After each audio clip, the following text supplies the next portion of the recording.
దూర విద్యా విధానంలో doctor B R Ambedkar open university దేశంలోనే మొట్టమొదటి సార్వత్రిక విశ్వవిద్యాలయం.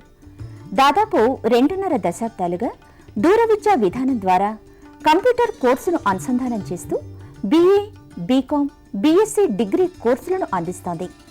పోస్ట్ గ్రాడ్యుయేషన్ స్థాయి, డిగ్రీ, డిప్లొమా స్థాయి కోర్సులను ఔత్సాహికులైన విద్యార్థులకు అందిస్తోంది. డెవలప్మెంట్ స్టడీస్లో centre for economics and social studies ద్వారా ఎంఫిల్, PhDతో పాటు విశ్వవిద్యాలయమే స్వయంగా దూర విద్యా విధాన అంశంపైన PhD వంటి పరిశోధనా కోర్సులు ప్రవేశపెట్టింది. రాష్ట్ర వ్యాప్తంగా సుమారు 4.5 లక్షల మంది విద్యార్థులు ఈ విశ్వవిద్యాలయం నుంచి ఉన్నత విద్యావకాశాలు పొందుతున్నారు.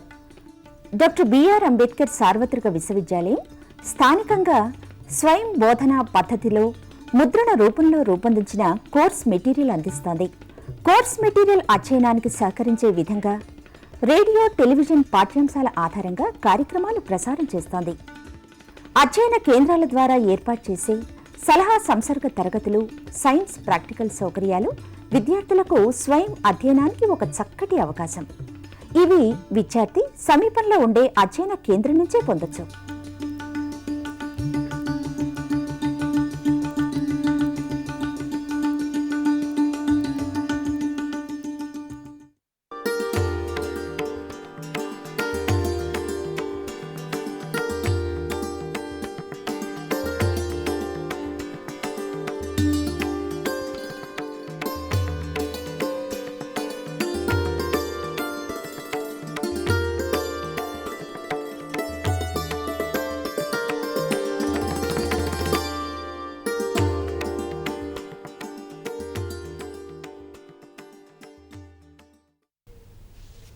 నమస్కారం. డాక్టర్ బిఆర్ అంబేద్కర్ సార్వత్రిక విశ్వవిద్యాలయం ఈనాటి టెలికాన్ఫరెన్సింగ్ కార్యక్రమానికి స్వాగతం. ఈనాటి అంశం సమకాలీన సమాజంలో బౌల సంస్కృతివాద ప్రాముఖ్యత. రాజనీతి శాస్త్ర PG ప్రథమ సంవత్సర విద్యార్థుల పాఠ్యాంశం. ఈ అంశంపై చర్చించడానికి 2 రిసోర్స్ పర్సన్స్ వచ్చారు. ముందుగా డాక్టర్ బుచ్చయ్య గారు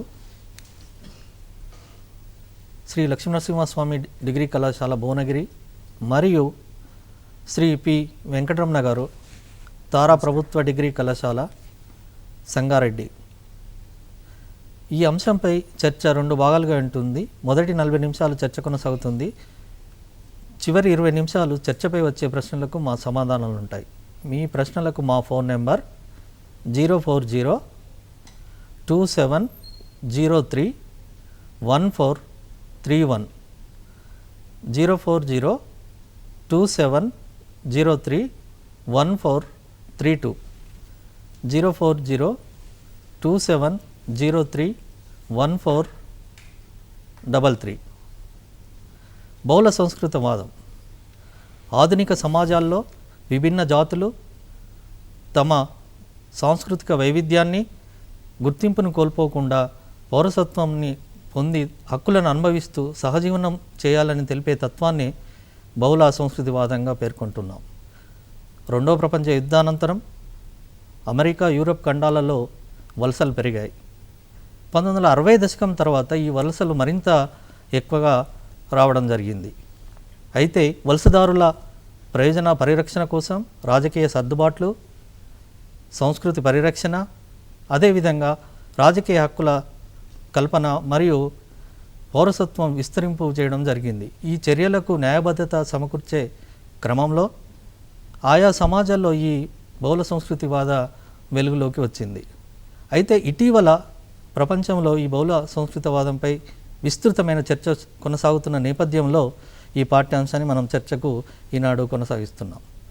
ముందుగా బుచ్చయ్య గారు, అంటే ఈ ప్రపంచవ్యాప్తంగా ఈ చర్చ కొనసాగుతున్నది, ఈ బౌల సంస్కృతివాదం యొక్క నేపథ్యాన్ని వివరిస్తారా? సమకాలీన రాజనీతి సిద్ధాంతం యొక్క పరిస్థితిని కూడా మనం ఒకసారి అంచనా వేయాలి. రాజనీతి సిద్ధాంతం కూడా అనేక కొత్త దృక్పథాలు చోటు చేసుకున్నాయి. ముఖ్యంగా ఒకప్పుడు మనం సోషలిజం అనేటువంటి పదాన్ని వాడేది, ఇప్పుడు మార్కెట్ ఫ్రెండ్లీనెస్ అనే ఒక పదం వాడుతున్నాం. అదేవిధంగా ప్లానింగ్ అనేది ఒకనాటి ఉన్నటువంటి పదం, ఇప్పుడు దాని లిబరలైజేషన్ అనే పదాన్ని వాడుతున్నాం. ప్లూరలిజం లేక రెవల్యూషన్ అనే పదం ఇంతకుముందు వాడితే ఇప్పుడు సోషల్ మూమెంట్స్ అనేటువంటి పదాలను వాడుతున్నాం. తర్వాత హోమోజినిటీ అనే దానికి బదులు ఇప్పుడు ప్లూరలిజం అనేటువంటిది. తర్వాత ఒకప్పుడు పాలిటిక్స్ ఆఫ్ ఐడియాస్ అనేది ఉంటే ఇప్పుడు పాలిటిక్స్ ఆఫ్ ఐడెంటిటీ అనేది ప్రాధాన్యతను సంతరించుకున్నది. అన్నిటికంటే ముఖ్యంగా మనము నేషనల్ ఇంటిగ్రేషన్, తర్వాత మెల్టింగ్ పాట్ అనేటువంటి భావనలు మనందరికీ సుపరిచితమై, అయితే వాటికి బదులుగా ఇప్పుడు మనము మరి ఈ పాలిటిక్స్ ఆఫ్ రికగ్నిషన్ లేక మల్టీ కల్చరలిజం అనేటువంటి పదాలను ఈ రాజనీతి సిద్ధాంతంలో తరచుగా వాడడాన్ని గమనిస్తున్నాం. ముఖ్యంగా మనము ఒక్కసారి ఈ రాజనీతి సిద్ధాంతం యొక్క పరిస్థితిని సర్వే చేసినట్టయితే 1950s అండ్ 60sలో మనకు ఈ ఫిలసాఫికల్ తాత్విక భావన దృష్టిలో పెట్టుకొని ఈ రాజనీతి సిద్ధాంతం బాగా ప్రచారంలోకి రావడం జరిగింది. ఆ తర్వాత ఈ విలువలు ఈ తాత్విక భావనలతోటి కాకుండా మనం రాజకీయాలను సమగ్రంగా అర్థం చేసుకోవాలంటే వ్యక్తుల యొక్క ప్రవర్తనను అర్థం చేసుకోవాలనేటువంటి ఒక ఉద్యమం రావడం, దాని ఫలితంగా మనకు 1960-70 దశకాల్లో ఈ రాజనీతి సిద్ధాంతంలో ప్రవర్తనవాదము అనేటువంటిది ఒకటి వచ్చేసింది. తర్వాత దాని ప్రకారంగా వ్యక్తుల యొక్క ప్రవర్తనను, తర్వాత సమాచారము, డేటా ఆధారంగా సిద్ధాంతీకరణ జరగడం ఇది ఒక దశ. ఆ తర్వాత ఈ దీంతో కొంత అసంతృప్తి చెందినటువంటి పండితులు రాజకీయ ప్రవర్తన కానీ రాజనీతి సిద్ధాంతాల రూపకల్పన అనేది పూర్తిగా డేటా కలెక్షన్ అనే శాస్త్రీయమైనటువంటి పద్ధతిలో కాకుండా విలువలతో కూడినదిగా ఉన్నప్పుడు మాత్రమే బాగుంటుందనే ఉద్దేశంతో మరి ఈ లిబరలిజం అనేది మరొకసారి ఈ ప్రముఖ స్థానాన్ని సంపాదించుకున్నది. ముఖ్యంగా ఈ లిబర్టీ, ఈక్వాలిటీ, ఫ్రెటర్నిటీ అనేటువంటి భావాలు ఒక అత్యంత ప్రాధాన్యత కలిగినటువంటి అంశాలుగా మనకు 70sలో కనిపిస్తున్నాయి. ఇక ఆ తర్వాత దీనికి భిన్నంగా ఇటీవల కాలంలో ఈ మల్టీ కల్చరలిజం అనేటువంటి పదం, బహుళ సంస్కృతివాదం అనేది ప్రముఖమైనటువంటి అంశంగా ఈ లిబరలిజాన్ని వ్యతిరేకంగా ఈ మల్టీ కల్చరిజం అనేది ఇప్పుడు ఆధునిక కాలంలో విస్తృత చర్చనీయాంశంగా మనం చూస్తున్నాం. అయితే ఒకటి ముఖ్యంగా ఈ బహుళ సంస్కృతివాదం అనేటువంటి పదం 1965వ సంవత్సరంలో కెనడియన్ రాయల్ కమిషన్ నియమించినటువంటి ఈ కమిషన్ వారు మొట్టమొదటిసారిగా ఈ పదాన్ని వాడడం జరిగింది. అయితే ఈ పదం ముఖ్యంగా వైవిధ్యమైనటువంటి సంస్కృతులు అనేటువంటి అర్థంలో వాడటం జరిగింది. ఆ తర్వాత ఈ వైవిధ్యమైనటువంటి సంస్కృతులను పరిరక్షించేటువంటి ప్రభుత్వ విధానంగా కూడా ఈ బహుళ సంస్కృతివాదం అనేటువంటి పదం రూపాంతరం చెందింది. ఆ తర్వాత అన్నిటికంటే ముఖ్యంగా ఈ కెనడా వలసలకు ప్రసిద్ధి చెందినటువంటిది. కెనడాలో ఈ బహుళ సంస్కృతులకు మంచి ఆదరణ, తర్వాత విభిన్నమైనటువంటి సంస్కృతుల మధ్య సహజీవనానికి కెనడాకు పెట్టింది పేరుగా చెప్పొచ్చు. అక్కడ ఇతర సంస్కృతులను నిందించడం అనేది ఒక శిక్షార్హమైనటువంటి నేరంగా కూడా పరిగణిస్తారు. ఆ తర్వాత ఇది ముఖ్యంగా కెనడా నుంచి ఈ అమెరికా కూడా ఈ బహుళ ముఖ్యంగా ఏ దేశాలైనైతే ఇతర ప్రాంతాల నుంచి వలసలు ఎక్కువగా ఉన్నాయో, ఇమిగ్రేషన్స్ ఎక్కువ ఇది ఉన్నాయో అటువంటి దేశాల్లో ఈ బహుళ సంస్కృతివాదం విభిన్న సంస్కృతులను ఏ విధంగా జీవించేటట్టు చేయాలనేటువంటి సమస్య ఉత్పన్నమైంది. మనకు చూసినట్టయితే అమెరికా విషయానికి వస్తే మనకు 1845లోనే ఎమర్సన్ మరి ఇక్కడ ఇది ఒక కొత్త దేశమని, అసైలమ్ ఆఫ్ ఆల్ నేషన్స్ అని, వీటన్నిటి ద్వారా ఒక కొత్త జాతిని, ఒక కొత్త సంస్కృతిని, ఒక కొత్త దేశాన్ని, కొత్త సాహిత్యాన్ని సృష్టించాల్సిందని పేర్కొనడం జరిగింది. అతనే ఈ స్మెల్టింగ్ పాట్ అనేటువంటి పదాన్ని ఉపయోగించడం జరిగింది. తర్వాత అతనే మళ్ళా ఈ మెల్టింగ్ పాట్ అనేటువంటి పదాన్ని కూడా వాడటం జరిగింది. అయితే ఈ దేశాలు ఏ విధంగా ఈ బహుళ సంస్కృతివాదాన్ని చేపడతాయనేది రెండు అంశాలుగా చూడొచ్చు. ఒకటి మరి కల్చరల్ మొసాయిక్ అనే పదాన్ని ద్వారా, రెండోది మెల్టింగ్ పాట్ అనేటువంటి ఈ రెండు పదాలను తరచుగా వాడటం జరుగుతుంది. అయితే ఈ రెండింటిని స్పష్టంగా అర్థం చేసుకోవాలంటే మనము ఒక స్పష్టమైనటువంటి ఉదాహరణ ఇక్కడ వివరించవచ్చు. అదేంటంటే ముఖ్యంగా మీరు బ్రిటన్ విషయానికి వచ్చినట్టయితే దాన్ని మనం ఈ కల్చరల్ మొజాయిక్ అని చెప్పొచ్చు. అంటే అక్కడేంటి, ప్రపంచంలో ఉన్నటువంటి అన్ని సంస్కృతుల వాళ్ళు ఆ దేశానికి వెళ్ళొచ్చు, తర్వాత అక్కడ జీవించవచ్చు. జీవించే సందర్భంలో తమ సంస్కృతులను పోగొట్టుకోవాల్సినటువంటి అవసరం లేదు. ఎవరి సంస్కృతిని వాళ్ళు కాపాడుతూ, ఎవరి సంస్కృతులను వాళ్ళు పరిరక్షించుకుంటూ ఇతర సంస్కృతులతోటి సహజీవనం చేయడం అనేది ఈ కల్చరల్ మొజాయిక్ అనే దాంట్లో మనకు కానొచ్చేటువంటి పదం. అదే మరి అమెరికా ఎగ్జాంపుల్కి వచ్చినట్టయితే, ప్రపంచంలో ఉన్నటువంటి వివిధ దేశాల వాళ్ళు అమెరికాకు వచ్చినట్టయితే వాళ్ళు తమ సంస్కృతులను అక్కడ అమెరికన్ సంస్కృతితోటి ఎంత తేలిగ్గా జీర్ణింపజేయగలిగితే వాళ్ళు అంత చక్కగా అక్కడ జీవించడానికి అవకాశం ఉంటుంది. అందువల్ల ఈ మెల్టింగ్ పాట్ అనేది అమెరికా సాహిత్యంలో ఉన్నటువంటి పదం. తర్వాత ముఖ్యంగా ఈ ఒక మాటలో ఈ బహుళ సంస్కృతివాదం అంటే ఒక సమాజంలో విభిన్న సంస్కృతులు కలిగి ఉండి అవి సమానత్వం ఆదరణతోటి పరస్పర సహజీవనం చేస్తున్నటువంటి పరిస్థితి ఉంటే అటువంటి సమాజాన్ని మనం బహుళ సంస్కృతివాద సమాజం అని పేర్కొనవచ్చు. తర్వాత ముఖ్యంగా ఈ బహుళ సంస్కృతివాదం పైన విస్తృతమైనటువంటి పరిశోధనలు చేసి అనేక మంది రచయితలు దీనిపైన విస్తృతమైనటువంటి కృషి చేయడం జరిగింది. వారిలో పేర్కొనదగినటువంటి వారు మరి ప్రీతం మహాజన్, బికు పరేఖ్, జోనాథన్ చాప్లిన్, ఓహర్ట్ మొదలగు పండితులు అనేక మంది కూడా దీనిపైన విస్తృతమైనటువంటి రచనలు చేయటం జరిగింది. వాటన్నిటిని బట్టి మనం చూసినట్లయితే ఈ బహుళ సంస్కృతివాదం అనేది వ్యక్తి యొక్క సంస్కృతిని, వ్యక్తి యొక్క భాష, లిపి, సంస్కృతి ఈ అన్నిటికీ గుర్తింపిచ్చి వాటిని ఇతర సంస్కృతుల మధ్య ఒక విధమైనటువంటి సహజీవనాన్ని, ప్రశాంత పరిస్థితుల మధ్య జీవించేటువంటి వాతావరణాన్ని ఏ దేశం అయితే కొనసాగిస్తుందో అటువంటి దేశాన్ని, అటువంటి సమాజాన్ని మనం బహుళ సంస్కృతివాద సమాజంగా పేర్కొనవచ్చు. ప్రస్తుతం ఈ ముఖ్యంగా ఈ బహుళ సంస్కృతివాదం అనే పదం వచ్చినప్పటికీ మనకు Canada, America, UK, France, Australia ఈ మొదలగు దేశాలు ఈ బహుళ సంస్కృతివాదంతో సహజీవనం చేస్తున్నాయి. అయితే అంతేకాకుండా మరి భారతదేశం ఉంది. భారతదేశంతో పాటు ఇంకా అనేక ఆసియా, ఆఫ్రికా, లాటిన్ అమెరికా ఖండానికి చెందినటువంటి దేశాలు కూడా ఉన్నాయి. ఆ దేశాల్లో కూడా ఈ కులం, మతం, జాతి పరమైనటువంటి విభేదాలు ఉన్నాయి. ఈ విభేదాలన్నింటినీ సమీకరిస్తూ సహజీవనం చేయించడం ఎట్లా, ఏ విధంగా ఉండాలి అనే విషయాన్ని ఆలోచించినప్పుడు ఆ దేశాల సమస్యల నుంచి బయటపడటం కోసం ఆలోచిస్తున్న తరుణంలో ఈ బహుళ సంస్కృతివాద సిద్ధాంతం అనేది ఈ అన్ని దేశాలకు కూడా ఒక నూతన సిద్ధాంతంగా, ఒక ఆలోచన సరళిగా ఉపయోగపడుతుంది అని చెప్పొచ్చు. కాబట్టి ప్రస్తుతం రాజనీతి సిద్ధాంత చరిత్రలో ఈ బహుళ సంస్కృతివాదం అనేది చాలా ప్రాచుర్యంలో ఉందని చెప్పొచ్చు అండి. రమణ గారు, బహుళ సంస్కృతివాదం అనే విషయంలో ఒకే సమాజంలో వివిధ సంస్కృతులు కలిగినటువంటి ప్రజలు కలిసి జీవించడం జరుగుతున్నది. దీన్ని మనం బహుత్వవాదంగా కూడా మనం చెప్పుకోవడం జరుగుతుంది. అంటే బహుళ సంస్కృతవాదానికి బహుత్వవాదానికి మధ్య స్వభావరీత్యా ఏమైనా తేడా ఉందా? నిజానికి ఈరోజు బహుళ సంస్కృతివాదం అనేది ఏదైతే ఉందో దానికంటే ముందు అసలు సంస్కృతి అంటే ఏమిటి అనేది తెలుసుకోవాలి. ప్రజల యొక్క ఆలోచనలు, విలువల వ్యవస్థ, ఆహారపు అలవాట్లు, వస్త్రధారణ అలవాట్లు, న్యాయ నిర్ణయీకరణ శక్తి ఇవన్నిటిని కలిపి మనం ఒక సంస్కృతి అని చెప్తాం. ఇవి ప్రాంతాన్ని బట్టి మారుతూ ఉంటాయి, మతాన్ని బట్టి మారుతూ ఉంటాయి. ఒకే సమాజంలో భిన్న సంస్కృతులు కూడా ఉంటాయి. ఈ సంస్కృతులు అనేవి, భిన్న సంస్కృతులు ఒకే చోట మనుగడ సాగించడం అనేది మనం అనేక సమాజాల్లో చూస్తూ ఉంటాం. ప్రాచీన యుగంలో రోమన్ సామ్రాజ్యంలో కానీ, ఈజిప్ట్ సామ్రాజ్యంలో కానీ, పర్షియా సామ్రాజ్యంలో కానీ, అదేవిధంగా మన భారత సమాజంలో కానీ ఇవి కనిపిస్తాయి. భారతదేశ సమాజాన్ని కనుక తీసుకుంటే నార్త్ ఇండియన్ కల్చర్ వేరు, సౌత్ ఇండియన్ కల్చర్ వేరు. అదేవిధంగా తూర్పు రాష్ట్రాల కల్చర్ వేరు, మధ్య భారతదేశం యొక్క కల్చర్ వేరు. అట్లాగే ఇస్లామిక్ కల్చర్ వేరు, హిందూ కల్చర్ వేరు, బుద్ధిస్ట్ కల్చర్ వేరు. ఈ విధంగా ఒకే సమాజంలో భిన్న సంస్కృతులు అనేవి సహజీవనం చేస్తూ ఉండటం అనేది మనకు కనిపిస్తాం. దీన్నే మనము కల్చరల్ ప్లూరలిజం అని చెప్తాం. అంటే మనము సాంస్కృతిక బహుత్వవాదం అని చెప్తాం.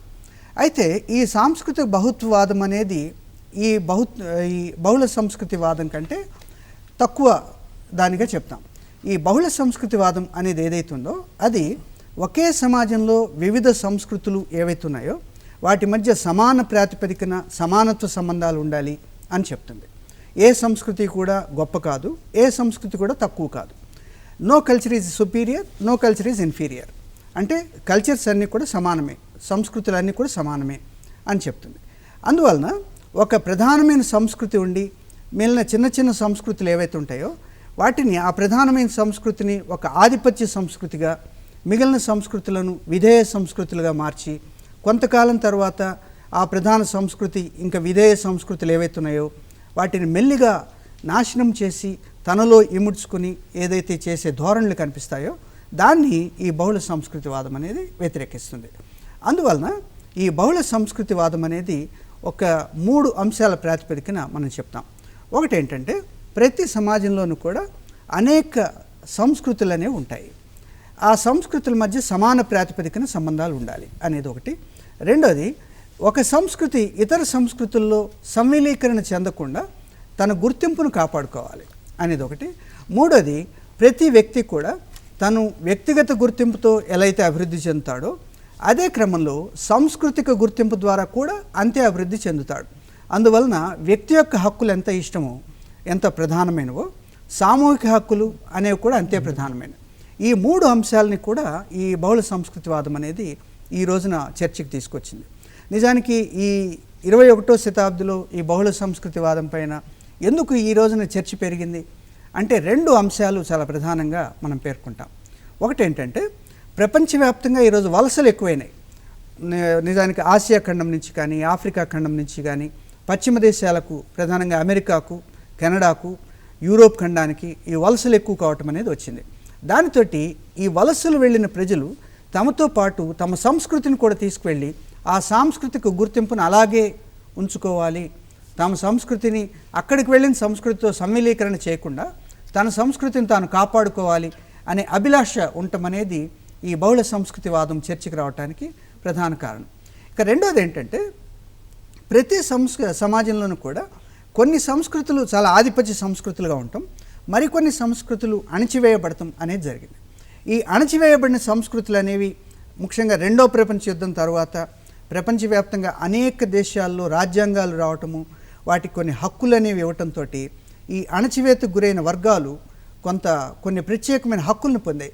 ఆ హక్కుల ద్వారా తమ సంస్కృతిని కాపాడుకోవాలి, కేవలం తమ వ్యక్తిగత హక్కులు పొందటమే కాకుండా తమ సామూహిక హక్కులు, సాంస్కృతిక హక్కులు కూడా కాపాడుకోవాలి అని భావించటం వలన ఈ బహుళ సంస్కృతివాదం అనేది బాగా ప్రచారంలోకి రావటం జరిగింది. ఈ విధంగా ఒకే సమాజంలో వివిధ సంస్కృతులు వాటి సమాన సంబంధాలు లేకుండా అసమానంగా ఒక సంస్కృతి ఎక్కువ, ఒక సంస్కృతి తక్కువ అని చెప్పి ఒక క్రమానుగత శ్రేణిలో, ఒక నిచ్చెనాకారంలో పైన ఆధిపత్య సంస్కృతి, కింద విధేయ సంస్కృతులు ఉండటం అనేది ఏదైతే ఉందో అది సాంస్కృతిక బహుత్వవాదం. ఒకే సమాజంలో ఎక్కువ సంస్కృతులు ఉంటాయి. అట్లా కాకుండా సంస్కృతుల మధ్య సమాంతరంగా సంబంధాలు ఉండాలి, ఒక సంస్కృతికి మరో సంస్కృతికి మధ్య సమానమైన సంబంధాలు ఉండాలి, సమానత్వ ప్రాతిపదికన సంబంధాలు ఉండాలి అని ఏదైతే చెప్తామో దాన్ని ఈ బహుళ సంస్కృతివాదంగా చెప్తాం. సో ఈ 2 అంశాలు కూడా మనకు, ఒకటి కల్చరల్ ప్లూరలిజం అంటాము, రెండోది మల్టీ కల్చరలిజం అని చెప్తాం. ఈ కల్చరల్ ప్లూరలిజం అనేది ప్లూరలిస్టిక్ సొసైటీస్లో భిన్న జాతులు ఉండే సమాజాలు ఏవైతే ఉంటాయో వాటిలో భిన్న సంస్కృతులు ఉంటాయి కాబట్టి ఆ సంస్కృతుల్లో ఏది గొప్ప, ఏది తక్కువ అనే దాని ప్రాతిపదికన అవి మనుగడ సాగిస్తూ ఉంటాయి. అలా కాకుండా ఒక సంస్కృతి యొక్క అనుచరుల సంఖ్య కానీ, ఆ సంస్కృతి యొక్క విలువలు కానీ, వాటి గొప్పతనం కానీ వాటితో సంబంధం లేకుండా ప్రతి సంస్కృతి కూడా సమానమైనదే, వ్యక్తి యొక్క అభివృద్ధికి అది ఎంతో దోహదపడుతుంది అన్న ఉద్దేశంతో ఆధీన సంస్కృతి, ఆధిపత్య సంస్కృతి అనే తేడా లేకుండా అన్ని సంస్కృతులు కూడా సమానంగా మనుగడ సాగించాలి, సహజీవనం చేయాలి, ఒకదానితో ఒకటి సమ్మిళీకరణ చెందవలసిన అవసరం లేదు అని తెలియజేసే వాదం ఏదైతే ఉందో దాన్నే మనము బహుళ సంస్కృతివాదంగా చెప్తాం. ఈ సంస్కృతుల సమ్మిళీకరణ అనేది ఏదైతే ఉందో దీనికి అనేక రకాలైన మనము ఉదాహరణలు చెప్పవచ్చు. నిజానికి ప్రాచీన యుగంలో బౌద్ధ మతం అనేది దాదాపు తూర్పు ఆసియా దేశాలన్నింటిలోనూ కూడా ఉండేది. అయితే ఇటీవల కాలంలో ఆ బౌద్ధ మత వ్యాప్తి అనేది చాలా తగ్గిపోయింది. బౌద్ధ మతాన్ని అనేక సంస్కృతులు తమలో జీర్ణం చేసుకుని బౌద్ధ మతాన్ని ఒక సూక్ష్మ మతంగా తీసుకురావటం అనేది మనం చూస్తాం. ఈ విధంగా ఒక ప్రధాన సంస్కృతి మిగిలిన సంస్కృతులను తనలో కబళించుకొని దురాక్రమణ చేసి తనలో సంవిలీకరణ చేసుకోవటం ఏదైతే ఉందో ఆ ధోరణికి వ్యతిరేకంగా ప్రతి సంస్కృతికి కూడా ప్రజాస్వామ్యబద్ధంగా మనుగడ సాగించే హక్కు ఉంటుంది, సామూహిక గుర్తింపును కలిగే హక్కు ఉంటుంది అని తెలిపే వాదం ఏదైతే ఉందో దాన్నే మనము బహుళ సంస్కృతివాదం అంటాం. ఇది ఒక గొప్ప ప్రజాస్వామ్య సిద్ధాంతంగా, ఉదారవాద ప్రజాస్వామ్య సిద్ధాంతంలో ఈ బహుళ సంస్కృతివాదం అనేది ఒక గొప్ప సిద్ధాంతంగా మనం ఈరోజు తెలుసుకుంటాం. బుచ్చయ్య గారు, వివిధ సంస్కృతులను సమాన హోదా, సమాన గౌరవం అంటే ఒకటి ఆధీన లేదా ఆధిపత్య అనేది లేకుండా ఒక ఈక్వల్ గౌరవం ఇవ్వాలనేటువంటి విషయాన్ని రమణ గారు చెప్పడం జరిగింది.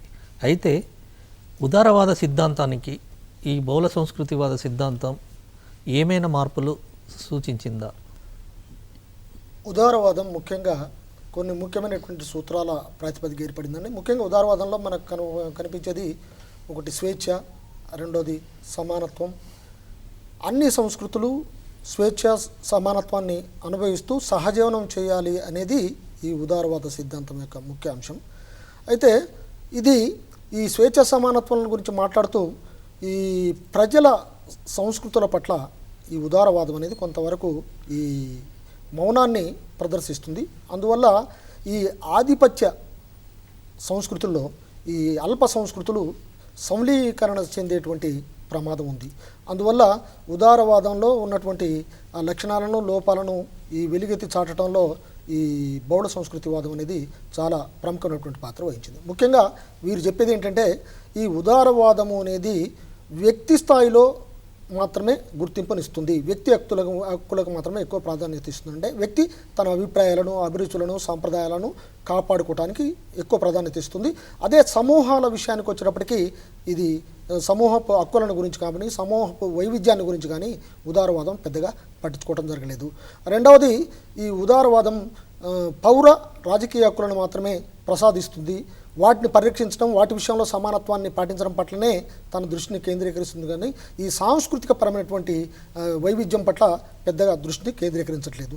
దీంతోపాటు ఇంకోటి, ఈ ఉదారవాదం ముఖ్యంగా ప్రత్యక్షంగానో పరోక్షంగానో ఈ కొన్ని సాంస్కృతిక విలువలను ఇది పరిరక్షిస్తుంది. తర్వాత ముఖ్యంగా ఇది ఆధిపత్య సంస్కృతిని కాపాడటానికి ప్రయత్నం చేస్తుంది. దీంట్లో భాగంగానే ఇది ముఖ్యంగా అనేక దేశాల్లో ఈ ఉదారవాదం చేసినటువంటి చట్టాలు కొన్ని వర్గాల వారి యొక్క వేషధారణ, తర్వాత వస్త్రధారణ, తర్వాత వారి యొక్క జీవన విధానం పైన సంబంధించినటువంటి అనేకమైనటువంటి చట్టాలను తీసుకొచ్చింది. అవన్నీ కూడా వారికి కష్టాన్ని కలిగించే విధంగా ఉన్నాయి. తర్వాత ఇంకోటి, ఇంగ్లీష్ భాష బాగా బహుళ ప్రచారంలో ఉండడం, దాంతో మన దేశం నుంచి ఇతర దేశాలకు పోయినటువంటి వాళ్ళు ఆ ఇంగ్లీష్ భాషను తద్వారా వచ్చినటువంటి సంస్కృతిని అవలంబించడానికి ప్రయత్నం చేయడం, తమ సంస్కృతులను విస్మరించేటువంటి ప్రయత్నం చేయడం వల్ల ఒక కుటుంబంలోనే ఈ ఒక ఘర్షణ వాతావరణం, అంటే పాత తరం వాళ్ళ సంస్కృతికి కొత్త తరం వాళ్ళ సంస్కృతికి మధ్య ఈ విభేదాలు రావడం అనేటువంటి పరిస్థితి కూడా అవపడుతుంది. తర్వాత అన్నిటికంటే ముఖ్యంగా ఒక భావ సమైక్యతను, జాతీయ భావాన్ని తీసుకొచ్చి తర్వాత ఒక సజాతీయతను పెంపొందించడం ద్వారా, ప్రజలందరిలో ఐకమత్యాన్ని తీసుకురావడం ద్వారా ఈ జాతి నిర్మాణం, నేషన్ బిల్డింగ్ కార్యక్రమాలను చేపట్టాలి అనేది కూడా ఈ ఉదారవాదం యొక్క ముఖ్యమైనటువంటి ఉద్దేశం. తర్వాత సమాజంలో ఉన్నటువంటి వాళ్ళను మనము, ఇతరులు అనే విధంగా సమాజంలో ఉన్నటువంటి వ్యక్తులను వర్గీకరించడం, తర్వాత సమాజంలో ఉన్నటువంటి సంస్కృతులను కూడా మరి కొన్ని గొప్ప సంస్కృతులు, కొన్ని తక్కువ సంస్కృతులు అనేటువంటి ఆలోచన కూడా ఈ ఉదారవాదం యొక్క సిద్ధాంతంలో మనకు స్పష్టంగా కానొస్తుంది. ఈ విధంగా ఉదారవాదము అనేది ఈ సాంస్కృతిక, అంటే ముఖ్యంగా సోషియో కల్చరల్ రైట్స్ను పట్టించుకోకుండా సోషియో ఎకనామిక్ రైట్స్కు ఎక్కువ ప్రాధాన్యత ఇచ్చేటువంటి ఆలోచన విధానం మనకు అక్కడ అవపడుతుంది. అయితే ఈ షిఫ్ట్ అనేది సోషియో ఎకనామిక్ రైట్స్ తోటి వచ్చే సమస్యల కంటే సోషియో కల్చరల్ రైట్స్ను డినై చేయడం వల్ల కూడా, లేకుండా చేయడం వల్ల కూడా ప్రజల్లో వచ్చేటువంటి పొరపచ్చాలు వీటన్నిటిని గురించి పెద్దగా ఈ ఉదారవాదం దృష్టి సారించలేదనేది ఈ ఉదారవాదం పైన ఉన్నటువంటి ఒక ప్రధానమైనటువంటి విమర్శ అండి. రమణ గారు, అంటే ఉదారవాద సిద్ధాంతం అనేది వ్యక్తుల యొక్క ప్రాధాన్యతనే గుర్తించింది కానీ సామూహిక సంస్కృతికి సంబంధించినటువంటి వాటిని గుర్తించట్లేదనే అంశాన్ని తెలుపుతూ, అయినప్పటికీ కూడా ఇది ఉదారవాద సిద్ధాంతాన్ని ఒక అభివృద్ధి చేసేటువంటి క్రమంలోనే ఈ బహుళ సంస్కృతివాదం అనేది వచ్చిందని చెప్పారు. అయితే బహుళ సంస్కృతివాదంలో చర్చనీయమైనటువంటి అంశాలు ఏమున్నాయి, అసలు దీని ఎజెండా ఏమిటో వివరించండి. యాక్చువల్లీ బహుళ సంస్కృతివాదం అనే దానిపైన ఎంతోమంది శాస్త్రవేత్తలు ఎన్నో అభిప్రాయాలు వ్యక్తం చేశారు. దీని ఎజెండా అనేది మనం స్థూలంగా కొన్ని అంశాల ద్వారా చెప్పుకోవచ్చు. కొద్దిమంది విన్ కిమిలికా అనే అతను, అదేవిధంగా జోసెఫ్ కారెన్స్ అనే అతను, గుర్ప్రీత్ మహాజన్, బీకు పారేక్, రాజీవ్ భార్గవ్, ఇట్లాంటి వాళ్ళందరూ కూడా దీనిపైన ఎన్నో పరిశోధనలు చేశారు. జొనాథన్ చాప్లిన్ ఇట్లాంటి వారందరూ కూడా దీనిపైన ఎన్నో పరిశోధనలు చేయడం జరిగింది. ఆ విన్ కిమిలికా అనే అతను ఏమంటాడంటే, ప్రతి వ్యక్తికి కూడా రెండు రకాలైన గుర్తింపులు ఉంటాయి. ఒకటి వ్యక్తిగత గుర్తింపు, రెండవ సమూహ గుర్తింపు. వ్యక్తిగత గుర్తింపుతోటి అంటే తన హక్కుల ద్వారా, తన స్వేచ్ఛ ద్వారా, రాజ్యాంగం ఇచ్చిన ద్వారా, హామీల ద్వారా వ్యక్తి అభివృద్ధి చెందుతాడు. అదేవిధంగా కొన్ని సమూహపు గుర్తింపు కూడా అతనికి ఉంటుంది. ఆ సమూహపు గుర్తింపు అనేది సంస్కృతి ద్వారా వస్తుంది. ఒక కులం ద్వారా, ఒక మతం ద్వారా, ఒక జాతి ద్వారా, అతను ప్రాంతం ద్వారా అతను సామూహిక గుర్తింపును పొందుతాడు. అయితే ఈ సామూహిక గుర్తింపు ద్వారా కూడా వ్యక్తి అభివృద్ధి చెందుతాడు. అతను అలవాట్లు పెంచుకుంటాడు, కొన్ని సాంప్రదాయాలు ఏర్పరచుకుంటాడు, కొన్ని విలువల వ్యవస్థను ఏర్పరచుకుంటాడు.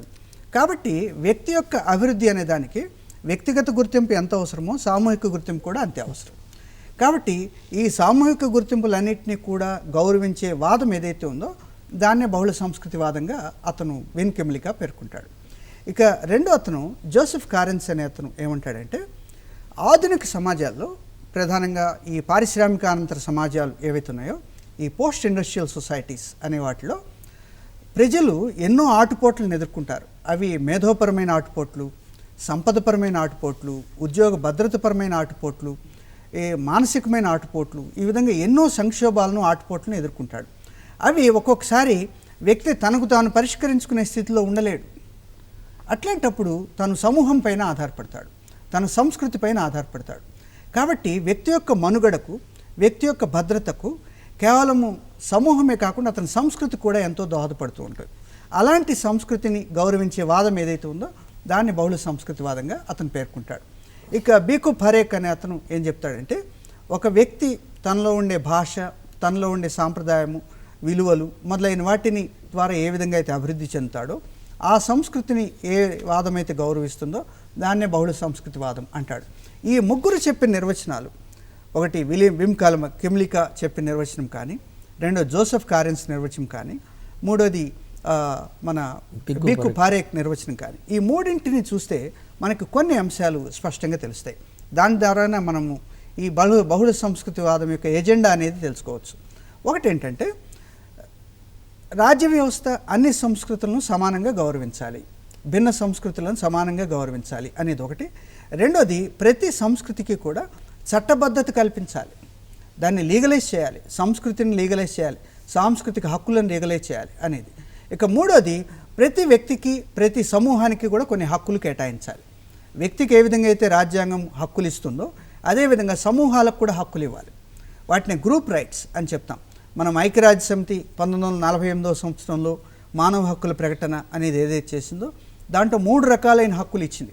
ఒకటి వ్యక్తి యొక్క హక్కులు, 2 సమూహాల హక్కులు, 3వది ప్రాంతాల హక్కులు అని ఈ 3 రకాలైన హక్కులు అనేవి ఏవైతే అది రికగ్నైజ్ చేసిందో అదే క్రమంలో ప్రతి దేశము కూడా వ్యక్తుల యొక్క వ్యక్తిగత హక్కులతో పాటుగా కొన్ని సమూహాల హక్కులను కూడా యాక్సెప్ట్ చేయాలి అనేది దీంట్లో మరొక ఎజెండా అంశంగా చెప్తాం. ఇక 4వది, ప్రతి సమాజంలోనూ కూడా అధిక సంఖ్యాకుల సంస్కృతి ఒకటి ఉంటుంది, కొన్ని అల్పసంఖ్యాక సంస్కృతులు కొన్ని ఉంటాయి. వీటిని మైనారిటీ కల్చర్స్ అని చెప్తాం. ఆ మైనారిటీ కల్చర్స్ అనేవి సంక్షోభంలో పడకుండా మనుగడ సాగించాలి అంటే తప్పనిసరిగా వాటికి కొన్ని ప్రత్యేకమైన హక్కులు ఇవ్వాలి, కొన్ని ప్రత్యేకమైన సామూహిక వైవిధ్య హక్కులు అనేవి ఇవ్వాలి. అది ఆ హక్కుల గురించిన చర్చ అనేది దీంట్లో మరొక అంశంగా చెప్తాం. వీటితో పాటుగా కొన్ని వర్గాలు ఏవైతే కొన్ని ప్రాంతాల్లో కేంద్రీకృతమై ఉంటాయో వారికి స్వపరిపాలనా హక్కులు ఇచ్చి రాజకీయ నిర్ణయాధికారం కూడా వారికి ఇవ్వాలి అనేది ఈ బహుళ సంస్కృతివాదం చెప్తుంది. ఈ విధంగా బహుళ సంస్కృతివాదం అనేది ఒక రాజకీయ సిద్ధాంతము, ఒక ప్రభుత్వ వ్యూహము, ఇక ఇది ఈ ఒక రాజ్యం యొక్క ఒక ఆదర్శ విలువ. దీన్ని it's an ideal of a constitution, ఒక ఆదర్శం, రాజ్యాంగ ఆదర్శం అని అనేక రకాలుగా దీన్ని పరిధిని చర్చించుకోవచ్చు. దీంట్లో అనేక అంశాలు చర్చకు వస్తాయి. దీంట్లో వ్యక్తిగత హక్కులు ఉంటాయి, సామూహిక హక్కులు ఉంటాయి, సంస్కృతులు ఉంటాయి, ఆ సంస్కృతుల మధ్య సమానత్వం ఉంటుంది, అల్పసంఖ్యాక వర్గాల హక్కులు ఉంటాయి, ఆ అల్పసంఖ్యాక వర్గాల యొక్క స్వపరిపాలనా హక్కులు ఉంటాయి. దీంట్లో అనేక అంశాలనే దీని ఎజెండాలో చర్చనీయ అంశాలుగా మనకు కనిపిస్తాయి. బుచ్చయ్య గారు, అంటే రమణ గారు చెప్పినట్టుగానే తమ సంస్కృతిని తాము కాపాడుకుంటూ మిగతా సంస్కృతిలో సమలీకరణ చెందకుండా, అంటే తమ స్వపరిపాలన తానే చేసుకుంటూ సమలీకరణ చెందకుండా, అంటే అసిమిలేషన్ కాకుండా ఈ బహుళ సంస్కృతివాదం సూచించిన ఇంకేమైనా మార్పులు ఉన్నాయా, వ్యూహాలు ఉన్నాయా? ముఖ్యంగా మనకు ఈ ఉదారవాదాన్ని పరిశీలించినట్లయితే మానవ జీవితంలో, మానవుని యొక్క అనుభవాలలో, పనితనంలో సంస్కృతికి చాలా దగ్గర సంబంధం ఉంటుంది. తర్వాత అయితే ఉదారవాదం ముఖ్యంగా ఏం చేసిందంటే ఈ మానవుణ్ణి అతని సంస్కృతి నుంచి వేరు చేసి అతనికి ఒక గుర్తింపును ఇవ్వడానికి ప్రయత్నం చేసింది. ముఖ్యంగా ఈ ఉదారవాదాన్ని మరింత ఆమోదయోగ్యంగా చేయడం కోసం, మరింత పటిష్టంగా చేయడం కోసం కొన్ని మార్పులను ఈ బౌద్ధ సంస్కృతివాదం సూచిస్తుంది. అందులో ముఖ్యంగా బీకు ఫరేక్ అనేటువంటి ఈ రాజనీతి శాస్త్రవేత్త ముఖ్యంగా మనకు ఈ ఉదారవాదం అనేటప్పటికీ సాంప్రదాయ ఉదారవాదం, తర్వాత సమకాలీన ఉదారవాదం అనేటువంటి 2-3 రకాలుగా మనకు కానొస్తుంది. అయితే మనం సాంప్రదాయ ఉదారవాదాన్ని బాగా ప్రచారంలోకి తీసుకొచ్చినటువంటి జేఎస్ మిల్ లాంటి వాళ్ళు నాగరికతలను 2 రకాలుగా విభజించడం జరిగింది. యూరోపియన్ నాగరికత బాగా అభివృద్ధి చెందిన నాగరికతని, మిగతా దేశాల నాగరికతలు వెనకబడినటువంటి నాగరికతలు అని చెప్పి, కాబట్టి మిగతా దేశాల నాగరికతలను ఆధునికీకరించాలంటే ఈ వలసవాదము లేక ఈ సామ్రాజ్యవాదం అనేది అవసరమైనటువంటి విషయంగా చెప్పి ఆయన దాన్ని సమర్థించడం జరిగింది.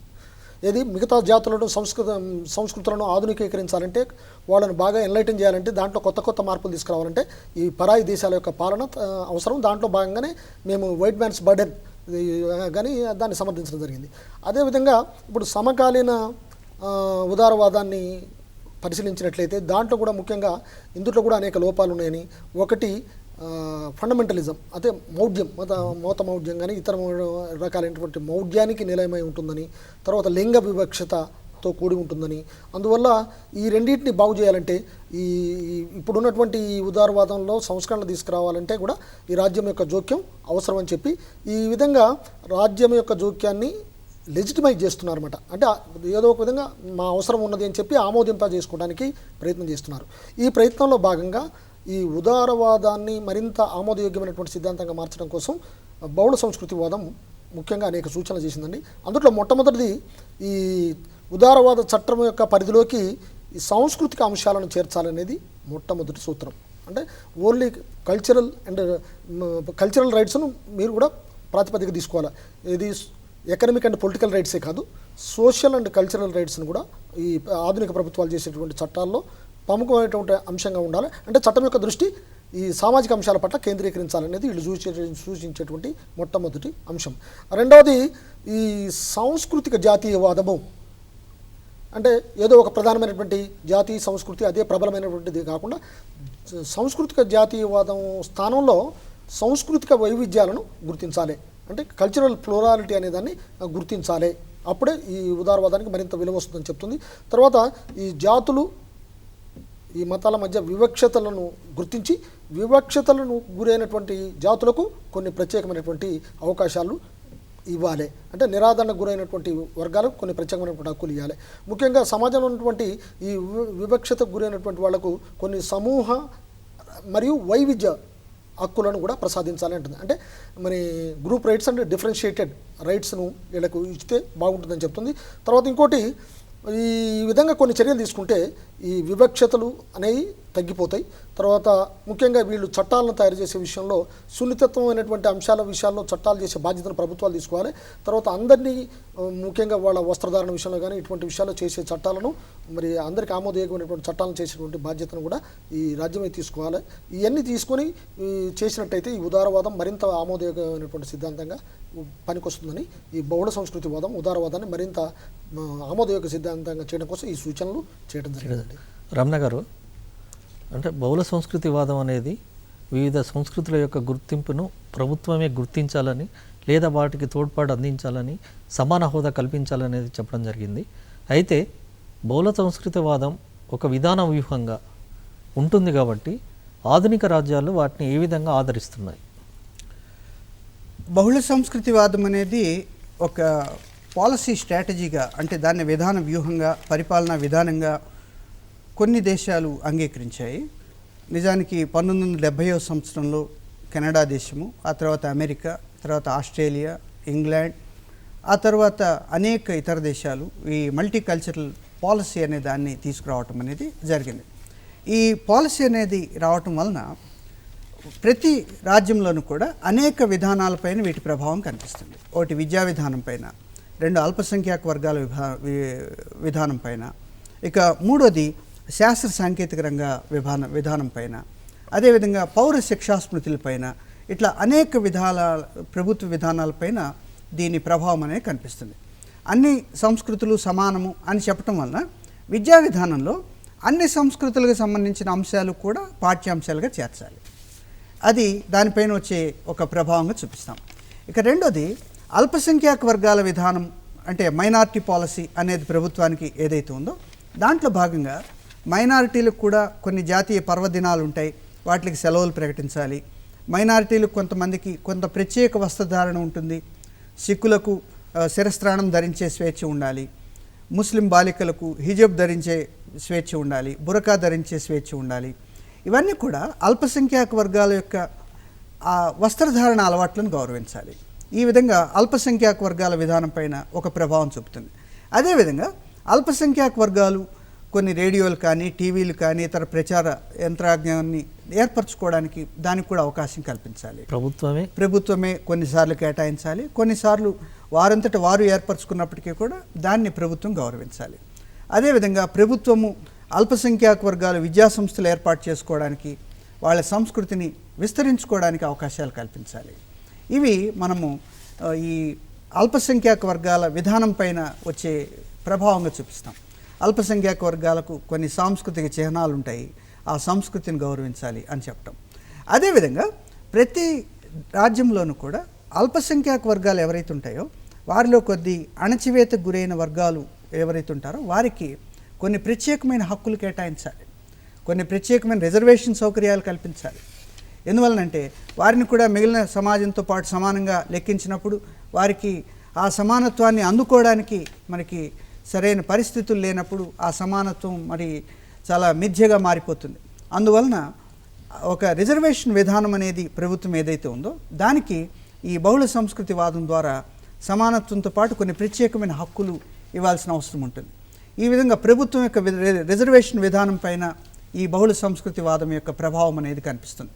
ఈ విధంగా పరిపాలనా వ్యవస్థలో ప్రభుత్వం తీసుకొచ్చే రూపకల్పన చేసే అనేక ప్రభుత్వ విధానాలు, పబ్లిక్ పాలసీస్ అని చెప్తాం, అడ్మినిస్ట్రేటివ్ పాలసీస్ అంటాం, వాటన్నింటిపైన కూడా ఈ బహుళ సంస్కృతివాదం యొక్క ప్రభావం అనేది కనిపిస్తుంది. అసలు ఈ బహుళ సంస్కృతివాదము ఒక విధాన వ్యూహంగా మారటానికి మనం ఇందాక చెప్పుకున్నాం, అనేక కారణాలు ఉన్నాయి అని చెప్పుకున్నాం. మనకు ప్రధానంగా ఆసియా ఖండం నుంచి, ఆఫ్రికా ఖండం నుంచి, ఇతర దేశాలకు ప్రధానంగా అమెరికా, యూరోప్ ఖండాలకు వలసలు ఎక్కువ రావటము అనేది ఒక కారణమైతే, కొన్ని దేశాల్లో కొన్ని జాతులను అణచివేయటము, ఆ అణచివేతకు గురైన వర్గాలు తమకు ప్రత్యేక స్వేచ్ఛ, స్వయం ప్రతిపత్తి కావాలని రెండో ప్రపంచ యుద్ధం తరువాత వారు కొన్ని ఉద్యమాలు చేయడము. వాటితో పాటు ప్రధానంగా బహుళ పౌరసత్వాన్ని గుర్తించాలనేటువంటి చర్చ కొనసాగుతున్నది. బహుళ పౌరసత్వం గుర్తించాలి అనే చర్చ కూడా దీంట్లో ఒక భాగంగానే వచ్చింది. బహుళ పౌరసత్వం అనేది మన ఒకే వ్యక్తి దాన్ని వివిధ జాతుల్లో అతను పౌరసత్వాన్ని కలిగి ఉండాలి అని చెప్పే చర్చ అని చెప్తాం.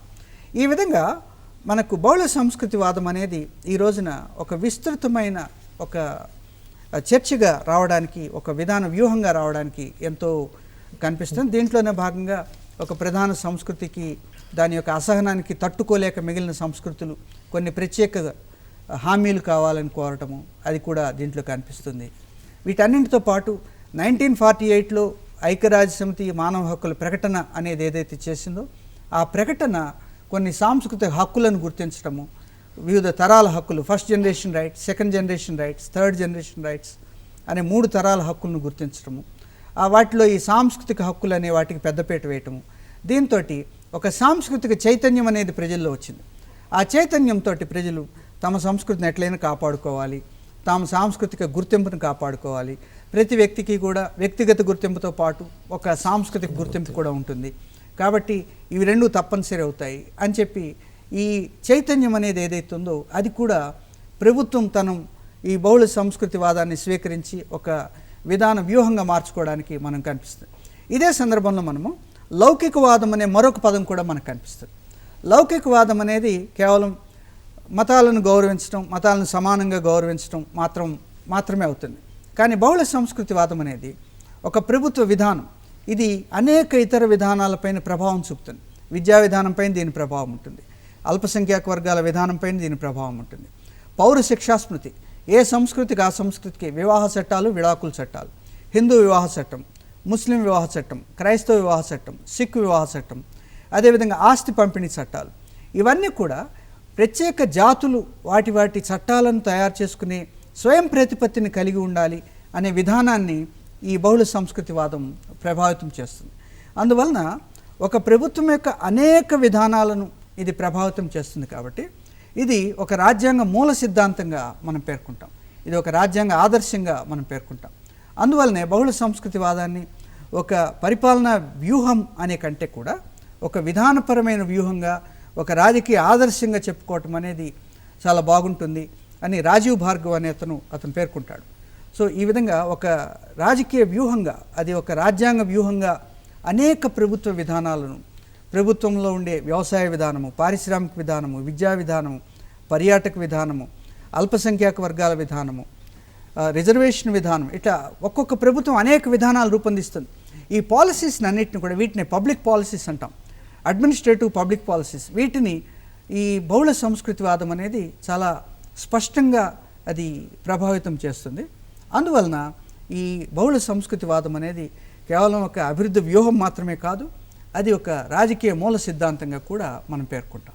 బుచ్చయ్య గారు, రమణ గారు చెప్పినట్టుగా ప్రభుత్వమే అల్పసంఖ్యాక వర్గాల యొక్క సంస్కృతిని కాపాడుతూ వారి యొక్క భాషలను, వారి యొక్క సంస్కృతిని పెంపొందించే విధంగా ప్రభుత్వం సహాయపడాలని, లేదా రేడియో, టీవీ లాంటి వాటికి కూడా ప్రభుత్వం ప్రోత్సాహం ఇవ్వాలనేటువంటి విషయాన్ని చెప్పడం జరిగింది. అయితే ఈ నేపథ్యంలోనే బహుళ సంస్కృతివాద సిద్ధాంతంలో లేదా కొన్ని వాటి అంశాలలో కొన్నిటిని స్త్రీవాదులు వ్యతిరేకిస్తున్నారు. కారణాలు ఏంటియో వివరించండి. బహుళ సంస్కృతివాదంలో ఉన్నటువంటి అనేకమైనటువంటి భావాలను స్త్రీవాదులు స్వాగతిస్తున్నారు. అయితే ముఖ్యంగా ఈ నిరాదరణకు గురైనటువంటి వర్గాల వారికి ప్రత్యేకమైనటువంటి గుర్తింపు, సమానత్వము, సామూహిక హక్కులు, వైవిధ్యపరమైనటువంటి హక్కులను ప్రసాదించడాన్ని వాళ్ళు స్వాగతిస్తున్నారు. అయితే ఈ బహుళ సంస్కృతివాదం చెప్పే ప్రతి అంశాన్ని స్త్రీవాదులు గుడ్డిగా సమర్థించడం లేదు.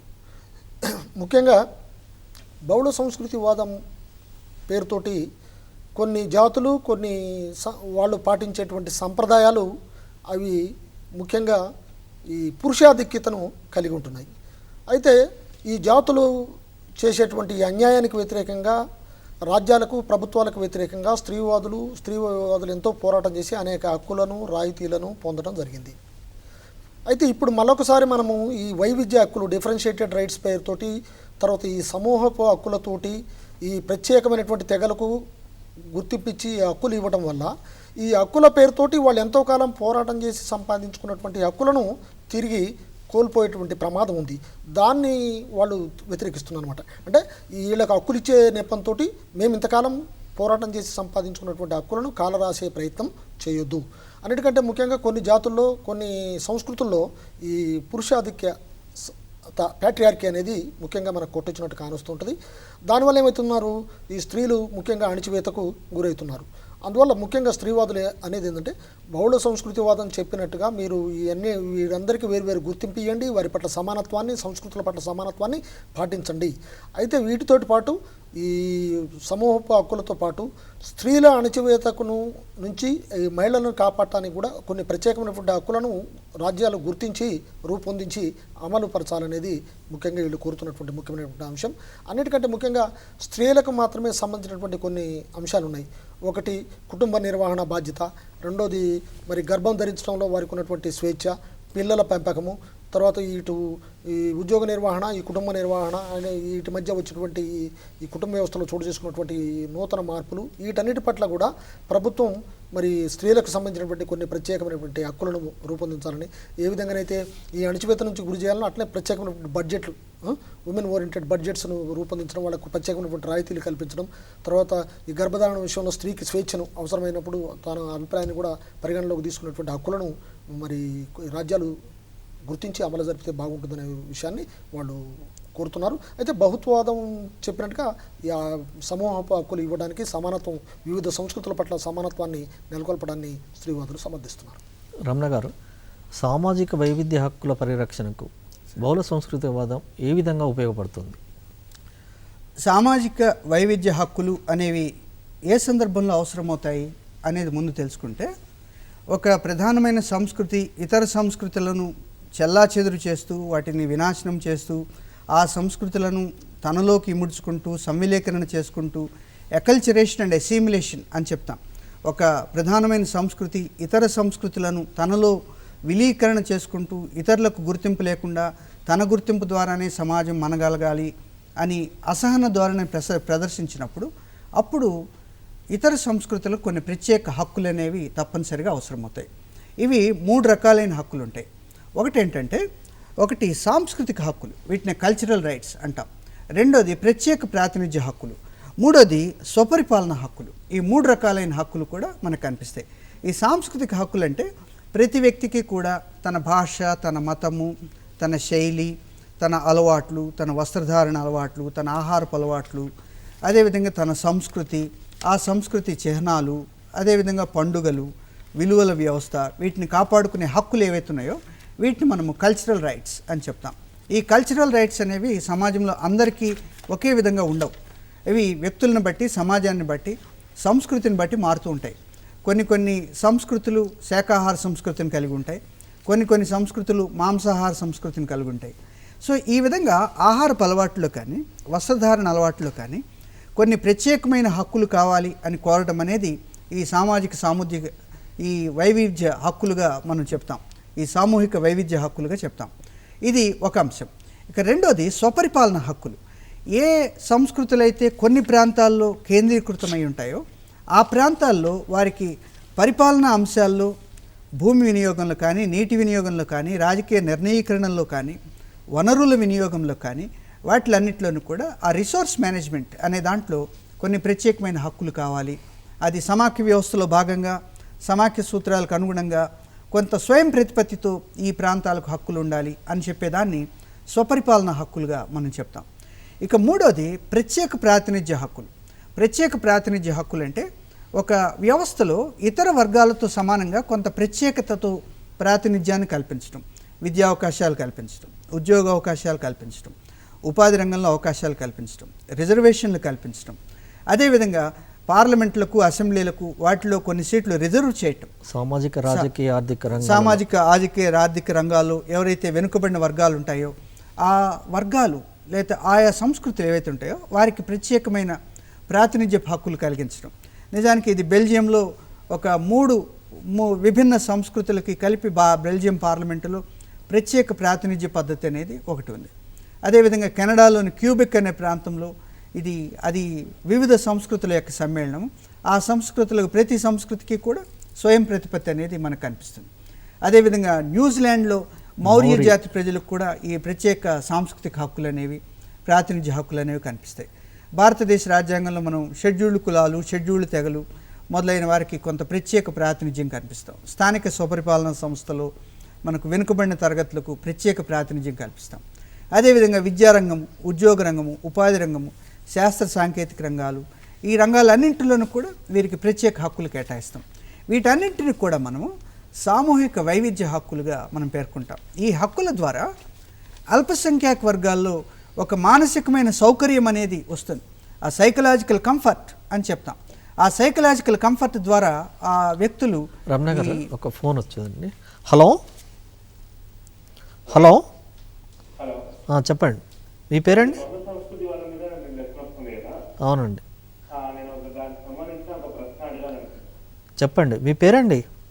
Gautam sir, MA first year, Mahabubnagar district MBBS college అండి. చెప్పండి సార్. అయితే బహుళ సంస్కృతి వాదం అనేది మన దేశంలోనూ కనిపిస్తుందా? అయితే దీన్ని అభివృద్ధి చేయడానికి వ్యక్తుల పరంగా మనం ఎలాంటి చర్యలు తీసుకోవాలి? దీంట్లో 2 అంశాలు ఉన్నాయి మీరు అడిగిన ప్రశ్నలో. ఒకటి, భారతదేశంలో బహుళ సంస్కృతివాదం ఉందా లేదా అనేది మొదటి ప్రశ్న అయితే, వ్యక్తిపరంగా ఈ బహుళ సంస్కృతివాదాన్ని మనం ఎట్లా అభివృద్ధి చెందిస్తాము అనేది ఒకటి వ్యక్తిపరంగా మనము అభివృద్ధి బహుళ సంస్కృతివాదాన్ని గౌరవించడం అంటే ఇతర సంస్కృతుల పట్ల సహనాన్ని కలిగి ఉండటం. ఇతర సంస్కృతులు కూడా మన సంస్కృతుల వలె సమానంగా ఉంటాయి, ప్రతి సంస్కృతికి కూడా ఒక భిన్నత్వం ఉంటుంది అనేది మనం గుర్తించడం అనేది వ్యక్తిపరంగా మనం చేయగలిగింది. అదేవిధంగా ప్రభుత్వ పరంగా ఈ బహుళ సంస్కృతివాదము కొన్ని ప్రత్యేకమైన వ్యూహాలు రచించి విద్యా విధానంలోనూ, అల్పసంఖ్యాక విధానంలోనూ, అదేవిధంగా ఇతర విధానాల్లోనూ కొన్ని ప్రత్యేకమైన హక్కులు అనేవి ఏవైతే కేటాయిస్తుందో దానివలన ప్రభుత్వము ఈ వాదాన్ని బాగా సమర్థించడం అనేది జరుగుతుంది. ఇక రెండోది, మీరు భారతదేశంలో ఈ బహుళ సంస్కృతివాదం ఎంతవరకు అమల్లో ఉంది అని చెప్తున్నారు. ఈ భారతదేశంలో కూడా మనము భారత రాజ్యాంగంలోని 28, 29, 30 నిబంధనలు కనుక తీసుకుంటే, పర్టికులర్లీ ఫండమెంటల్ రైట్స్లో మనం అల్పసంఖ్యాక వర్గాలకు కొన్ని ప్రత్యేక హక్కులు అనేవి ఇవ్వటం జరిగింది. భారత రాజ్యాంగంలో డాక్టర్ బిఆర్ అంబేద్కర్ బాగా ఆలోచించి ఆయన అల్పసంఖ్యాక వర్గాలకు ప్రత్యేక హక్కుల రూపంలో ప్రతి వ్యక్తికి కూడా తన సంస్కృతిని పరిరక్షించుకునే హక్కు ఉంటుంది. ఆ సంస్కృతిని పరిరక్షించుకోవడం కోసం ఒక విద్యా సంస్థను స్థాపించుకోవడం కానీ, లేక తన సంస్కృతిని ఇంకా అభివృద్ధి చెందించుకోవడానికి కొన్ని సంస్థలను స్థాపించుకునే హక్కు కానీ ఉంటుంది అని చెప్పాడు. ఈ విధంగా బహుళ సంస్కృతివాదం యొక్క ఛాయలు భారత రాజ్యాంగంలో కూడా కనిపిస్తాయి. అదేవిధంగా వ్యక్తి స్థాయిలో కూడా మనము ఇతర సంస్కృతుల పట్ల సహనాన్ని కలిగి ఉంటాం. Tolerance towards other cultures. ఆ టాలరెన్స్ అనేది మనం కలిగి ఉండి ఇతర సంస్కృతులు కూడా ఒక జీవన విధానాన్ని సూచిస్తాయి. అవి కూడా హేతుబద్ధమైనవే, అవి కూడా సశాస్త్రీయమైనవే. ఏ సంస్కృతి కూడా గొప్ప కాదు, అన్ని సంస్కృతులు సమానమే అని మనం ఏదైతే అనుకుంటామో అప్పుడు వ్యక్తుల స్థాయిలో కానీ జాతుల స్థాయిలో కానీ సంఘర్షణను నివారించవచ్చు. అది మనం వ్యక్తుల స్థాయిలో ఈ బహుళ సంస్కృతివాదాన్ని అవగాహన చేసుకునే క్రమంలో చెప్తాం. ఈ బహుళ సంస్కృతివాదంలో భాగంగా రమణ గారు ఇంకో హలో. నమస్తే అండి. నమస్తే అండి, మీ పేరండి? నా పేరు డివి శర్మ అండి. చెప్పండి. ఇప్పుడు మన సంస్కృతిని రక్షించుకోవడం విషయంలో సహనం కలిగి ఉండాలి అని చెప్పిన ఎర్ర షర్ట్ వేసుకున్నాయని చెప్పారు కదా రమణ గారు. ఇప్పుడు రమణ గారు చెప్పారు కదా, ఆయన అన్న మాటలో సంస్కృతిని పరిరక్షించుకోవడంలో మనం సహనం కలిగి ఉండాలంటే అవతల సంస్కృతి వాళ్ళు మనని దుమ్మెత్తిపోస్తుంటే విన్నట్టు ఉండిపోవాలంటారా? దానికి ఏదైనా పరిష్కార మార్గం ఉంటుందా? అంటే పరిష్కార మార్గం ఉంటుందండి. అది అకాడమిక్ చర్చల్లో భాగంగా మనం మాట్లాడుకోవడం జరుగుతుంది. రమణ గారు అంటే ప్రతి సంస్కృతి కూడా ఇతర సంస్కృతిని గౌరవించాలి. ఒక సంస్కృతి ముందు వినండి సార్. శర్మ గారు మీరు చెప్పింది కరెక్టే. ఒక సంస్కృతి ఇతర సంస్కృతుల పట్ల విభిన్నమైన అభిప్రాయాలు కలిగి ఉన్నప్పుడు అది దైవదూషణ చట్టాలు, సంస్కృతి వ్యతిరేక చట్టాలు కొన్ని పౌర సంస్కృతిలో ఉన్నాయి. పౌర శిక్షాస్మృతిలో వాటికి సంబంధించిన కేసులు ఉన్నాయి. వాటిని ఆధారంగా పోలీసులు కేసులు బుక్ చేయవచ్చు. న్యాయ వ్యవస్థ వాటిపైన విచారణ జరుపుతుంది. ప్రతి సంస్కృతిని కూడా ఏ సంస్కృతికి ఆ సంస్కృతికే తన సాంస్కృతిక గుర్తింపును కాపాడుకుంటూ ఇతర సంస్కృతులను కించపరచకుండా ఉండే హక్కు అనేది, అధికారము, బాధ్యత అన్నీ ఉంటాయి. అయితే మీరు చెప్పినట్లు ఒక్కొక్క సందర్భంలో ఎవరైనా కొద్దిమంది మత మౌఢ్యవాదులు కానీ, కొన్ని సాంస్కృతిక మౌఢ్యవాదులు కానీ ఇతర సంస్కృతులను కించపరిచినప్పుడు దానికి సంబంధించిన చట్టాలు మనకి పౌర శిక్షాస్మృతిలో ఉన్నాయి. ఇండియన్ పీనల్ కోడ్లో ఉన్నాయి, క్రిమినల్ ప్రొసీజర్ కోడ్లో ఉన్నాయి. వాటి ఆధారంగా మనకి దానిపైన మరి పోలీసులు కానీ న్యాయ వ్యవస్థ కానీ దానిపైన చర్య తీసుకునే అవకాశం ఉంటుంది. ఇట్లా కేవలం హక్కుల్ని మాత్రమే ఇచ్చి వదిలేయలేదు రాజ్యాంగ నిర్మాతలు. దానికి కొంత ఆ హక్కులు భంగమైనప్పుడు ఏం చేయాలి అనే దాన్ని కూడా చెప్పారు. అందువలన ఈ సామూహిక హక్కులు అనేవి కూడా ఉంటాయి. బుచ్చయ్య గారు, ప్రపంచీకరణవాదానికి బహుళ సంస్కృతివాదానికి మధ్య ఉన్న సంబంధం ఏమిటి? సార్, ప్రపంచీకరణ అనేది ముఖ్యంగా ఆర్థిక ప్రగతి సాధించడం కోసం, తర్వాత ప్రపంచ దేశాల మధ్య వస్తువులు, సేవలు విస్తృతంగా జరగడానికి చేపట్టడం జరిగింది ముఖ్యంగా. అయితే ఇది ప్రధానంగా ఆర్థికమైనప్పటికీ ఈ పాశ్చాత్య దేశాలు తమ సంస్కృతులను ఇతర దేశాలపైన బలవంతంగా రుద్దడం జరుగుతుంది. బుచ్చయ్య గారు, ఒక ఫోన్ వచ్చిందండి. హలో చెప్పండి, మీ పేరు? సార్, ఈ బహుళ సంస్కృతి విధానం అనేటువంటిది చెప్పండి. భారతదేశంలో ఎప్పటి నుంచి మొదలైంది? ఓకే బుచ్చయ్య గారు చెప్పండి. సార్, భారతదేశంలో ముఖ్యంగా మిగతా ప్రపంచ దేశాల కంటే ముందుగా భారతదేశంలోనే ఈ బహుళ సంస్కృతివాదం అనేది ప్రారంభమైందని చెప్పొచ్చు అండి. ముఖ్యంగా మన రాజ్యాంగమే ఒక బహుళ సంస్కృతివాదాన్ని ప్రతిబింబించేటువంటి ఒక డాక్యుమెంట్ అని చెప్పొచ్చు. ముఖ్యంగా మనం గత 300 సంవత్సరాల నుంచి ఏదైతే పరిపాలనా విధానమో, సంస్కృతులు వీటన్నిటిని రూపొందించుకున్నామో వాటన్నిటిని పనికి రాకుండా ఈ బౌద్ధ సంస్కృతివాదం వచ్చిన తర్వాత కొత్త విధానాలు, కొత్త ఆలోచనలు రావడం జరిగింది. ముఖ్యంగా మీరు కనుక ప్రపంచంలో చూసినట్టయితే ఈ యుగోస్లేవియా కానీ, సోవియట్ యూనియన్ కానీ ఈ బౌద్ధ సంస్కృతులకు నిలమైనటువంటి దేశాలు. ఆ బౌద్ధ సంస్కృతులను ఎప్పుడైతే సమానంగా గౌరవించి వాటి సమస్యలను పరిష్కరించలేకపోయినాయో ఆ బౌద్ధ జాతి ప్రాతినిధ్యం వహించే దేశాలు రెండు విచ్ఛిన్నమైపోవడం జరిగింది. ఆ తర్వాత భారతదేశం లాంటి దేశాలు కూడా ముఖ్యంగా మనము నెహ్రూ, అంబేద్కర్ వీళ్ళందరూ ఆలోచన ఫలితంగా మనము సార్వత్రిక ఓటు హక్కును ఇచ్చినాం. తర్వాత మైనారిటీస్కి కొన్ని ప్రత్యేకమైనటువంటి హక్కులు కల్పించడం, స్త్రీలకు ప్రత్యేకమైనటువంటి హక్కులు కల్పించడం, ఇవన్నీ మన రాజ్యాంగంలో జరుగుతూ వచ్చినాయి. అయితే ఇటీవల కాలంలో ఇంతకు ముందు లేనటువంటి కొంత చైతన్యం రావడంతో నెహ్రూ కాన్షియస్నెస్, నెహ్రూ రూపొందించిన విధానాలు ఏవైతున్నాయో వాటిని ప్రశ్నిస్తూ ఇటీవల కొన్ని ప్రత్యేకమైన వర్గాలు కొన్ని ప్రత్యేకమైన హక్కుల కోసం పోరాడుతున్నాయి. అయితే ఈ నేపథ్యంలో భారత ప్రభుత్వం, ముఖ్యంగా భారత పరిపాలకులు ఏమీ ఆలోచించాలంటే, ఒకటి మరి కల్చరల్ రైట్స్, తర్వాత పొలిటికల్ రైట్స్, ఎకనామిక్ రైట్స్. మనం ఎంతసేపటికి మన పరిపాలకులు ఎప్పుడు కూడా ఈ రిజర్వేషన్లు కల్పించడం, తర్వాత వారికి జీవితంలో ఈ ఆర్థికంగా రాజకీయంగా పైకి తీసుకురావడానికి మాత్రమే ప్రయత్నం జరిగింది. అయితే ఆర్థిక రాజకీయ హక్కులు ఒకటే ఇస్తే సరిపోతుందా, లేక సాంస్కృతిక హక్కులు కూడా ఇవ్వాలన్నా? కాబట్టి ఇప్పుడు మన ప్రభుత్వం చేస్తున్నది ఏంది, ఒకటి ఇంతకాలంగా ఇచ్చిన సాంస్కృతిక ఆర్థిక హక్కులతో పాటు మరొక ఫోన్ వచ్చేసి. Hello hello sir good afternoon sir, Ravi గారు. చెప్పండి సార్ ఏమి లేదు సార్, జనరల్కి వచ్చింది సార్, ఇది రిలేటెడ్ సార్. చెప్పండి. ఈ కొన్ని నమ్మకాలు విశ్వాసాలు పేరుతో హింసకు పాల్పడుతున్నారు సార్. ఉదాహరణ కర్నూలు జిల్లాలో కర్రలతో అయి కొట్టుకుంటారు సార్. ఓకే, అది మనం వాళ్ళ స్వేచ్ఛ అని పౌరుల హక్కులని మనం అలా వదిలేయటమా? దీన్ని చట్ట ప్రకారంగా ఏమి నివారించలేమా? రక్తాలు వస్తున్నాయి సార్, మేము టీవీలో చూసినప్పుడు అది బాధ అనిపిస్తుంది సార్. ఓకే, మేము చెప్తామండి. అట్లే సార్ రమణ గారు, ఇప్పుడు తను అడిగిన ప్రశ్నతో పాటు ఇంకొక సమయం పూర్తిగా వస్తుంది కాబట్టి, బహుళ సంస్కృతివాదం మీద మార్క్సిస్టులు ఏ విధంగా అర్థం చేసుకున్నారు, నియో మార్క్సిస్టులు వాళ్ళు సూచించినటువంటి పరిమితులు ఏంటిది, ఈ రెండింటిని కలిపి చెప్పండి. మీరు అడిగిన ప్రశ్న బాగుంది బాబు. మనము ప్రతి రమణ గారు సంస్కృతి 2 minutes ఉంది. ప్రతి సంస్కృతిలోనూ కూడా కొన్ని మూఢ విశ్వాసాలు ఉండటమనేది తప్పనిసరిగా ఉంటుంది. అయితే ఆ మూఢ విశ్వాసాలకు వ్యతిరేకంగా ప్రజల్లో చైతన్యం అనేది రావాలి. ఆ చైతన్యం అనేది ఎప్పుడైతే వస్తుందో, ప్రజల చైతన్య స్థాయి అనేది ఎప్పుడైతే పెరుగుతుందో, అప్పుడు ఆ మూఢ విశ్వాసాల స్థానంలో శాస్త్రీయత, హేతుబద్ధత మొదలైనవి తప్పనిసరిగా వస్తాయి. దీనికి ఒకే రోజులో జరిగే అంశం కాదు, ఇది కొంత కాలక్రమంలో జరుగుతూ ఉంటుంది.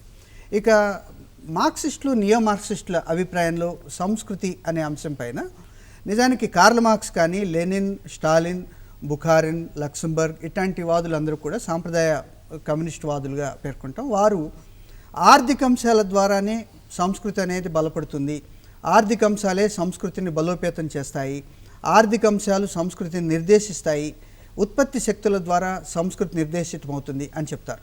కానీ ఆ తర్వాత వచ్చిన ఆంటోనియో గ్రాంసీ లాంటి వారు రమణ గారు, సమయం పూర్తిగా వచ్చింది.